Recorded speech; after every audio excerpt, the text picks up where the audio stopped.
नमस्कार. असं छान सुंदर अशा वातावरणात, शांत अशा वातावरणामध्ये मी आत्ता बसलो आहे आणि सहज वाटलं आपण संध्याकाळच्या पर्वचा आपण इथे म्हणाव्यात. आणि गणपती स्तोत्र म्हणत होतो, प्रणम्य शिरसा देवम गौरीपुत्रम विनायकम. आणि त्याची फलश्रुती अशी आहे की विद्यार्थी लभते विद्याम, धनार्थी लभते धनम, पुत्रार्थी लभते पुत्रम, मोक्षार्थी लभते गतिम.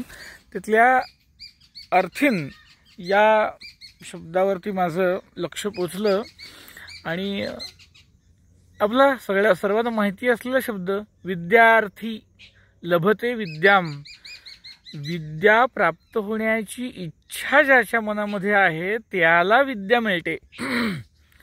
धनार्थी लभते धनम, ज्याला धन प्राप्त करण्याची इच्छा आहे त्याला धन मिळते.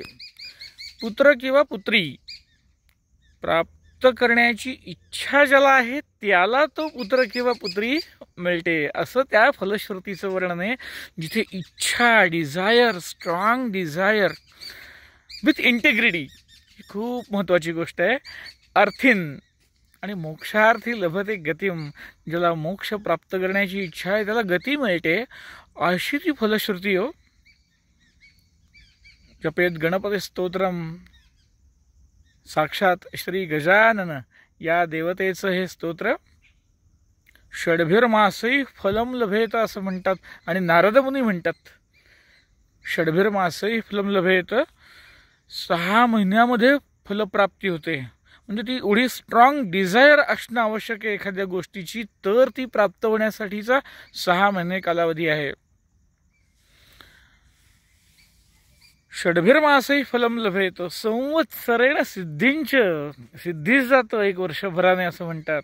लॉ ऑफ अट्रॅक्शन आणि काय काय मॅनिफेस्टेशन, व्हिज्युअलायझेशन, इमॅजिनेशन, या कितीतरी गोष्टी महत्त्वाच्या आहेत की ज्या ह्या संस्कृत फलश्रुतीमध्ये सांगितलेल्या आहेत नारद मुनींनी.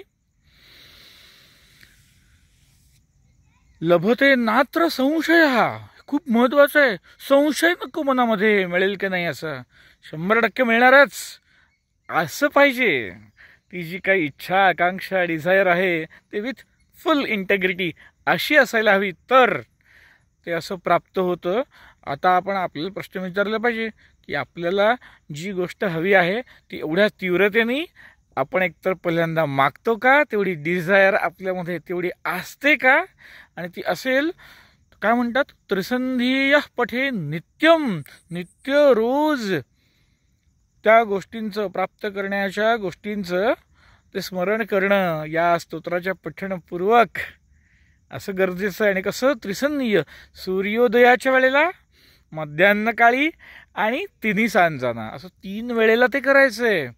आणि हे जे सगळे लॉ ऑफ अट्रॅक्शन, मॅनिफेस्टेशन ही जी काही तत्त्व सांगितली जातात त्याच्यामध्ये दिवसाकाठी 3-3 वेळा त्या सर्व संकल्पांचं स्मरण करण्यासाठी सांगितलं जातं. आणि त्याचा संदर्भ मला कुठे सापडला, या नारद पुराणी. नारदांनी सांगितलेलं तत्व आहे लॉ ऑफ अट्रॅक्शन. वा वा, धन्यवाद, बाय बाय.